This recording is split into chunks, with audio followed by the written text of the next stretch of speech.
मैं दिल्ली का मुख्यमंत्री अरविंद केजरीवाल झुकेगा नहीं। ये वही केजरीवाल है जो अभी से ठीक 15 दिन पहले जब बिहार की राजधानी पटना में विपक्षी एकता की बैठक हो रही थी, उस समय राहुल गांधी को चाय पर मात्र 15 मिनट का मिलने का समय मांगा था, लेकिन राहुल गांधी ने वो मिलने का समय नहीं दिया था। और जस्ट 15 दिन के बाद ही समय का पहिया केजरीवाल ने ऐसा घुराया कि राहुल गांधी समेत पूरे कांग्रेस पार्टी को अरविंद केजरीवाल के सामने झुकना पड़ा।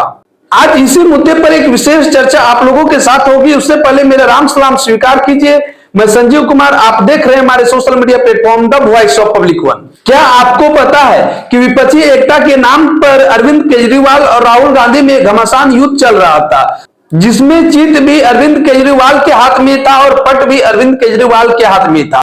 इन तमाम सारी चीजों को समझने के लिए आपको अभी से कुछ दिन पहले का समय याद करना पड़ेगा, जब केंद्र सरकार ने दिल्ली सरकार के खिलाफ जो अध्यादेश लाया है, उस पर दिल्ली के मुख्यमंत्री अरविंद केजरीवाल घूम घूम कर विपक्ष से समर्थन मांग रहे हैं, ताकि राज्यसभा में उस ऑर्डिनेंस का विरोध किया जा सके और उसे किसी भी कीमत पर पास नहीं करने देना है। इसके लिए अरविंद केजरीवाल पूरे देश भर में भ्रमण किया और जितने सारे विपक्ष के नेता थे उनसे मुलाकात करके उसका समर्थन हासिल किया।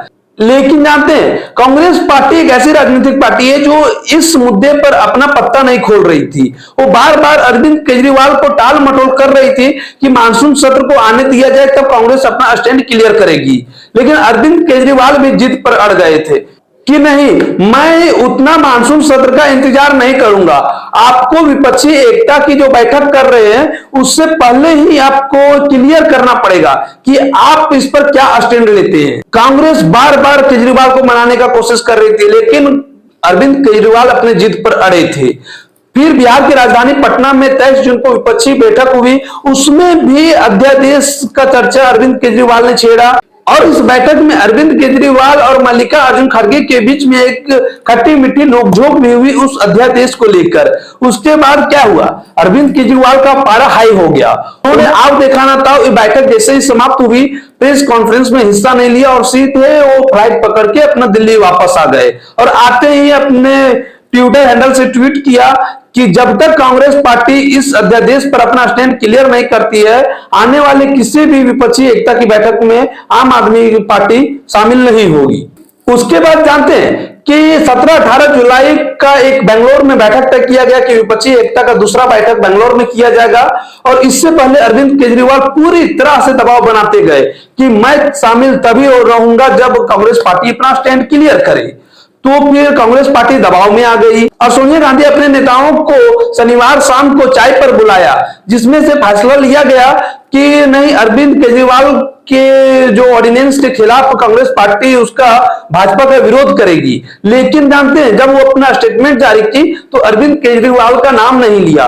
वो केवल इतना ही कांग्रेस पार्टी की तरफ से स्टेटमेंट आया कि भाजपा के हर नीति का विरोध कांग्रेस पार्टी करेगी जो भी वो संघीय ढांचे के खिलाफ होगा। इस पर अरविंद केजरीवाल ने कहा, ना बाबा, ना ना ना, मैं ऐसे नहीं मानूंगा। आपको खुलकर मेरा नाम लेना पड़ेगा, आपको कहना पड़ेगा कि जो अरविंद केजरीवाल यानी कि दिल्ली सरकार के खिलाफ जो भाजपा ने ऑर्डिनेंस लाया है उसका खिलाफ में मैं वोट करूंगा, उसके समर्थन में मैं नहीं हूं। और ये बात कहते हुए अरविंद केजरीवाल अपना एक स्टेटमेंट प्रेस में जारी करते हैं कि रविवार को शाम 4 बजे हमारी राजनीतिक टीम को बुलाई जाएगी और उसमें फैसला लिया जाएगा कि 17-18 जुलाई को जो विपक्षी एकता की बैठक बेंगलोर में होने वाली है उस पर आम आदमी पार्टी का क्या स्टैंड होगा। आगे की कांग्रेस पार्टी समझ गई कि जब अरविंद केजरीवाल ने कल के मुद्दे पर छोड़ दिया है कि तो फिर वो शामिल नहीं होगी। इससे भारी दबाव में आ गई कांग्रेस पार्टी और तुरंत ही कांग्रेस के नेता को सामने आना पड़ा और ये कहना पड़ा कि नहीं, अरविंद केजरीवाल के खिलाफ जो भाजपा जो अध्यादेश लेकर आई है उसका राज्यसभा में कांग्रेस पार्टी विरोध करेगी। तब जाकर अरविंद केजरीवाल ने माना कि 17-18 जुलाई की बैठक में वो शामिल होंगे। एक तो मुद्दा था दोस्तों कि क्या क्या हुआ और कैसे हुआ। अब मैं बताता हूं कि इसके पीछे की जो अरविंद केजरीवाल और राहुल गांधी का अपना अपना जो राजनीतिक फायदा जो था वो क्या देख रहे थे, वो इस मुद्दे पर अपनी किस प्रकार की राजनीतिक रोटी सेक रहे थे, ये जानना आपके लिए बेहद जरूरी है। आपको पता है कि जैसे ही पंजाब में आम आदमी पार्टी की सरकार बनी और फिर उसके बाद गुजरात में और गोवा में इन जैसे राज्यों के विधानसभा चुनाव में आम आदमी पार्टी ने बेहतर किया और अरविंद केजरीवाल की आम आदमी पार्टी को राष्ट्रीय पार्टी का दर्जा मिला, तो तुरंत ही मनीष सिसोदिया ने एक प्रेस कॉन्फ्रेंस किया था और बोला था कि हर कोई सवाल पूछता है कि 2024 में मोदी नहीं तो हूं। उसका जवाब मिल गया है कि 2024 का जो चुनाव होगा वो मोदी वर्सेस केजरीवाल का होगा।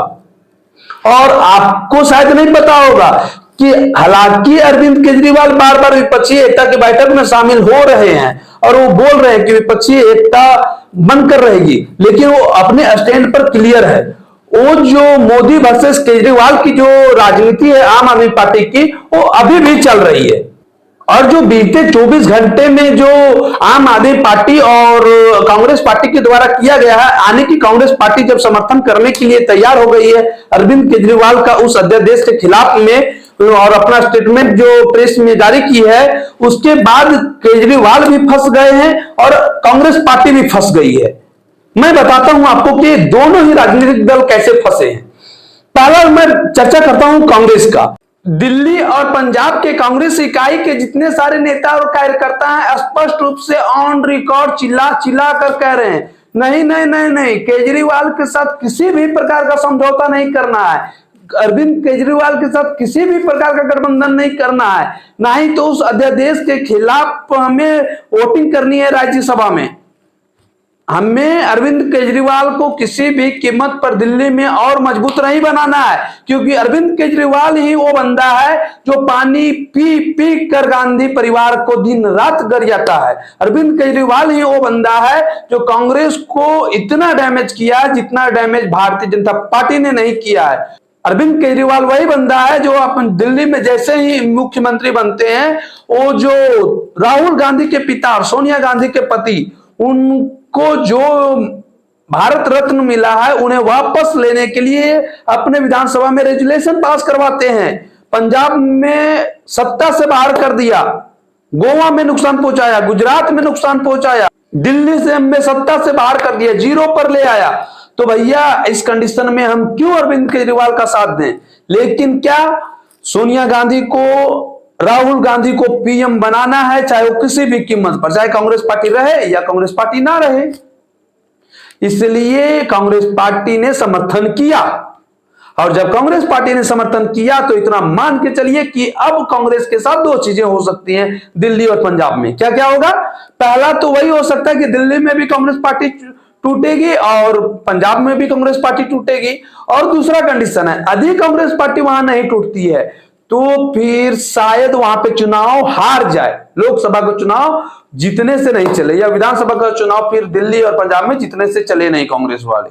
और एक तीसरा कंडीशन भी बनता है कि हो सकता है वहां पे नेता अपने तुरंत पलटी मारे दिल्ली और पंजाब वाले और भाजपा का दामन थाम ले, ये भी पॉसिबिलिटी है इस बात का। अब कांग्रेस पार्टी के साथ यही सबसे बड़ी दुविधा थी, यदि सपोर्ट ना करे तो फिर भैया हमको पीएम बनेंगे कैसे? अरविंद केजरीवाल साथ देंगे नहीं, और यदि समर्थन करे तो फिर भैया पार्टी को नुकसान। तो राहुल गांधी और कांग्रेस पार्टी ने चुना कि पार्टी का नुकसान होगा तो चलेगा, लेकिन हमें पीएम का फेस होना है। और मैं बता दूं, अरविंद केजरीवाल वही बंदा है जो किसी भी तरह से वो राहुल गांधी के बहकावे में नहीं आने वाला है। क्योंकि आप सीधा सा सोचिए ना, इस वक्त दबाव की राजनीति कौन कर रहा है, अरविंद केजरीवाल या राहुल गांधी? अरविंद केजरीवाल कहते हैं नहीं नहीं नहीं, हम किसी भी प्रकार का बैठक का बहिष्कार करते हैं, कांग्रेस पार्टी जिस बैठक में होगी हम शामिल होंगे नहीं। वो अध्यादेश के खिलाफ एक स्टैंड लिया नहीं कांग्रेस पार्टी ने। कांग्रेस पार्टी दबाव में आ जाती है, मजबूरन उससे फिर स्टेटमेंट जारी करना पड़ता। नहीं नहीं, कांग्रेस पार्टी समर्थन में अरविंद केजरीवाल का, वो ऑर्डिनेंस का राज्यसभा में विरोध करेगी, यहां पे दबाव झेली। दिल्ली के बड़े बड़े मीडिया हाउसेस कहते हैं कि मैंने सर्वे करवाया, इस बार कांग्रेस पार्टी अपने दम पर चुनाव नहीं लड़ पाती है। आप तुरंत उस न्यूज को देखते हो, आप दबाव में आ जाते हो, नहीं नहीं न्यूज वाले तो सही कह रहे हैं, चलो हम तो अकेले हरा नहीं पाएंगे, सारे विपक्ष को जमा करो, और तुरंत विपक्ष को जमा करने लग जाते हो। तो इस प्रकार की जो दबाव की राजनीति है, कर कौन रहा है, अरविंद केजरीवाल या राहुल गांधी? तो दबाव की राजनीति राहुल गांधी कर रहे हैं। अरविंद केजरीवाल किसी भी प्रकार का दबाव की राजनीति नहीं कर रहे। उन्होंने सीधा कह दिया भैया आपको समर्थन करना मैं आपके साथ हूं, आपको समर्थन नहीं करना मैं साथ नहीं हूं। आम आदमी पार्टी को जब राष्ट्रीय दर्जा मिला, उन्होंने ये पूछकर किसी का दबाव में ऐसा नहीं बोला, खुलकर बोला कि मोदी वर्सेस हु का जवाब मोदी वर्सेस केजरीवाल है। तो वो अरविंद केजरीवाल अपने स्टैंड पर क्लियर है, दबाव की राजनीति राहुल गांधी कर रहे हैं, तो जाहिर सी बात है कि नुकसान भी झेलना पड़ेगा, तो फिर राहुल गांधी को झेलना पड़ेगा। और इसका दूसरा पहलू का चर्चा करता हूं। एक तो हुआ कि कांग्रेस को नुकसान कैसे हो रहा है जब उस ऑर्डिनेंस के खिलाफ में जब कांग्रेस पार्टी उतर गई है, और अब जब कांग्रेस पार्टी उस ऑर्डिनेंस के खिलाफ में उतर गई है तो अरविंद केजरीवाल को भी एक बड़ा झटका लगा। अरविंद केजरीवाल ने भी नहीं सोचा था। क्या अरविंद केजरीवाल का शुरू से मंशा क्या है? 2024 में मोदी वर्सेस केजरीवाल। आम आदमी पार्टी का सारे नेताओं का मंशा क्या है? मोदी वर्सेस केजरीवाल। बाकायदा मनीष सिसोदिया ने तो प्रेस कॉन्फ्रेंस करके कहा था जब राष्ट्रीय पार्टी का दर्जा मिला था उसके बाद। लेकिन अब क्या हुआ यहां से? अब जब कांग्रेस पार्टी ने समर्थन कर दिया है तो मजबूरन में आकर फिर केजरीवाल को भी बोलना पड़ा कि नहीं नहीं, जो 17-18 जुलाई को जो बेंगलुरु में बैठक है उसमें मैं शामिल रहूंगा आम आदमी पार्टी की तरफ से। अब जब उस बैठक में शामिल होंगे तो अब अरविंद केजरीवाल को खुद से ताजपोशी करना पड़ेगा प्रधानमंत्री उम्मीदवार के लिए राहुल गांधी को, जो कि अरविंद केजरीवाल की राजनीति में फिट तो बैठता नहीं है। तो अब यहां से कौन सा तरकीब निकालते हैं अरविंद केजरीवाल इस बात को बचने के लिए? ये तो बड़ा दिलचस्प बात है, तो भविष्य की राजनीति बताएगी। फिलहाल 17-18 जुलाई को बैठक होनी है और शायद ये बैठक होकर रहेगी। लेकिन मैंने पिछले भी वीडियो में बताया कि ये जो विपक्षी एकता का जो ढोल पीटा जा रहा है वो तो पूरी तरह से बकवास है। विपक्षी एकता किसी भी कीमत पर होगा ही नहीं। देखिएगा ये अंत तक आते आते फिर इसका एक ही परिणाम होगा कि अरे भैया हमने तो विपक्षी एकता करने की बहुत सारी कोशिश की, इतने राजनीतिक दल हमारे समर्थन में थे, लेकिन वो फलाना जो है वो किए नहीं समर्थन, इसलिए विपक्षी एकता कारगर साबित नहीं हो पाई और अंततः टूट गई।